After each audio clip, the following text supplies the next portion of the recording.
కర్నూలులో తెల్లవారుజామున రోడ్డు ప్రమాదం జరిగింది. ప్యాపిలి మండలం ఎస్ రంగాపురం దగ్గర లారీ ఆటో ఢీకొన్నాయి. ఈ ప్రమాదంలో 3 మృతి చెందారు. మరో 5గురికి తీవ్ర గాయాలయ్యాయి. క్షతగాత్రులను డోన్ ప్రభుత్వ ఆసుపత్రికి తరలించారు.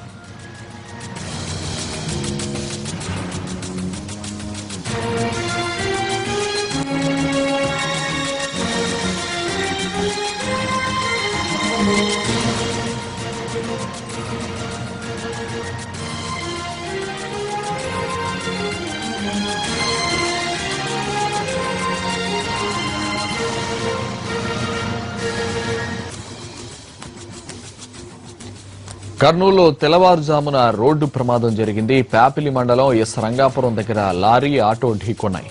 ఈ ప్రమాదంలో 3 మృతి చెందారు. మరో 5గురికి తీవ్ర గాయాలయ్యాయి. క్షతగాత్రులను డోన్ ప్రభుత్వ ఆసుపత్రికి తరలించారు.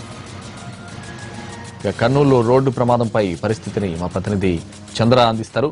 చంద్రశేఖర్, ప్రమాదం ఎలా జరిగింది? ఎంతమంది చనిపోయారు? గాయపడ్డ వారి పరిస్థితి ఎలా ఉంది ప్రస్తుతం? సంతోష్, ప్యాపిలి మండలం ఎన్ రంగాపురం దగ్గర అరుణాచలం ట్రాన్స్పోర్ట్ చెందిన లారీ అలాగే ఆటో ఢీకొన్నాయి.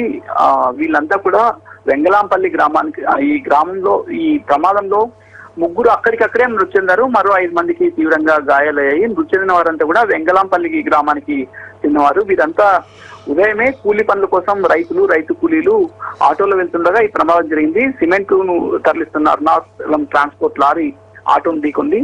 దీంతో అక్కడికక్కడే 3 చనిపోయారు. గాయపడ్డ వారి పరిస్థితి కూడా చాలా సీరియస్ గా ఉంది. వారిని డోన్ ప్రభుత్వ ఆసుపత్రికి తరలించారు. వారికి అక్కడ చికిత్స జరుగుతున్నారు. అయితే వాళ్ళ పరిస్థితి కూడా చాలా విషమంగా ఉంది. సంతోష్.